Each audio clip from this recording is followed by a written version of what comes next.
Hi all welcome back to our channel Godavari అమ్మాయి నెల్లూరు అబ్బాయి. ఇప్పుడు నేను చూపించబోయే రెసిపీ చాలా సింపుల్గా క్విక్గా ఈజీగా చేసుకునే సేమియా పులిహోర.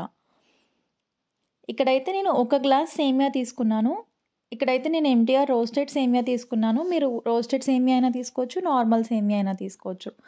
ఫస్ట్ అయితే స్టవ్ ఆన్ చేసి కడాయి పెట్టుకుని 1 గ్లాస్ సేమియాకి 1.5 గ్లాస్ వాటర్ తీసుకోవాలి. ఇదైతే పర్ఫెక్ట్ మెజర్మెంట్ అనమాట. సేమియా చాలా పొడి పొడిగా చాలా బాగా వస్తుంది. నేను ఇక్కడ 1.5 గ్లాస్ వాటర్ తీసుకుని కడాయిలో వేసుకున్నాను. అందులోనే కొంచెం పసుపు వేసుకోవాలి కలర్ కోసం. ఇంకా అందులోనే టేస్ట్కి తగినంత సాల్ట్ కావాలంటే లాస్ట్లో కూడా అడ్జస్ట్ చేసుకోవచ్చు. నేనైతే జస్ట్ కొంచెం వేసాను. అందులోనే 1 టీ స్పూన్ ఆయిల్ వేసుకోవాలి. వేసుకుని ఒకసారి బాగా కలుపుకోవాలి. ఈ ఆయిల్ ఏంటంటే సేమియా అతుక్కోకుండా చాలా పొడి పొడిగా వస్తుంది, అందుకోసం ఆయిల్ వేసుకోవాలి. ఇక్కడ వాటర్ మరగనివ్వాలి. వాటర్ ఇక్కడ బాయిలింగ్ వచ్చిన తర్వాత ఈ స్టేజ్లో మనం తీసుకున్న 1 గ్లాస్ సేమియాని వేసుకుందాం. సేమియా వేసుకున్న తర్వాత ఒకసారి బాగా కలుపుకోవాలి. ఇలా కలుపుకున్న తర్వాత మూత పెట్టేసి సేమియాని మగ్గనివ్వాలి. సేమియా చాలా ఫాస్ట్గా మగ్గిపోతుంది. మధ్యలో ఒకసారి చెక్ చేసుకుందాం.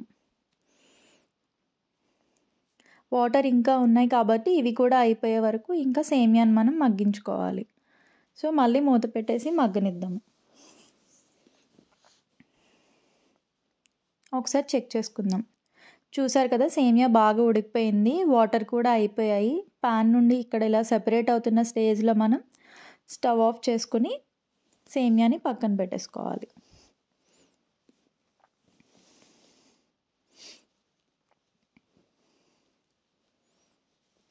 ఆ సేమియా కొంచెం చల్లారేలోపు మనం ఇక్కడ పాన్ పెట్టుకుని ఆయిల్ వేసుకుందాం.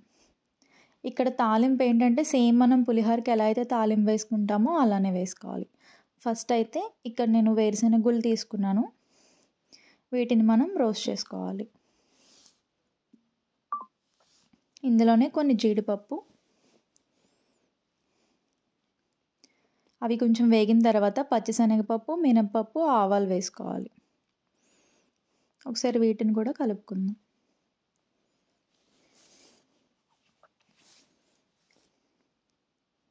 ఇవి కూడా వేగిన తర్వాత ఇందులోనే ఒక 3 ఎండుమిర్చి వేసుకున్నాం.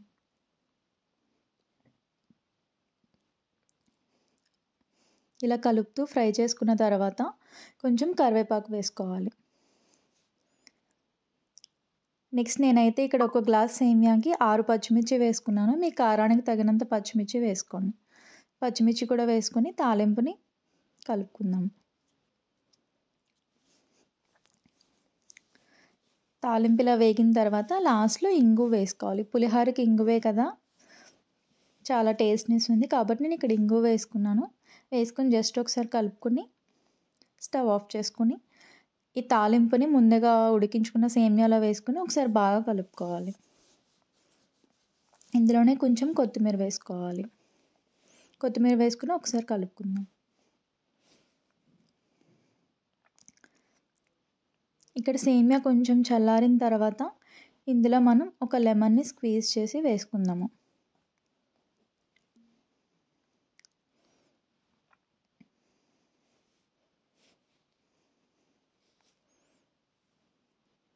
ఇక్కడ పులుపు, ఉప్పు అనేది మీరు టేస్ట్కి తగినట్టు అడ్జస్ట్ చేసుకోండి. ఒకసారి నిమ్మకాయ కూడా వేసిన తర్వాత ఒకసారి కలుపుకోవాలి. ఇంకా మన సేమియా పులిహోర రెడీ అయిపోయింది. చూసారు కదా ఎంత పొడి పొడిగా చాలా బాగా వచ్చిందో. ఇది ఎవరైనా సరే, బ్యాచిలర్స్ అయినా, ఇప్పుడిప్పుడే వంటలు నేర్చుకునే వాళ్ళైనా చాలా ఈజీగా క్విక్గా చేసుకోవచ్చు. వీడియో నచ్చితే లైక్ చేయండి, షేర్ చేయండి, సబ్స్క్రైబ్ చేయండి. Thanks for watching.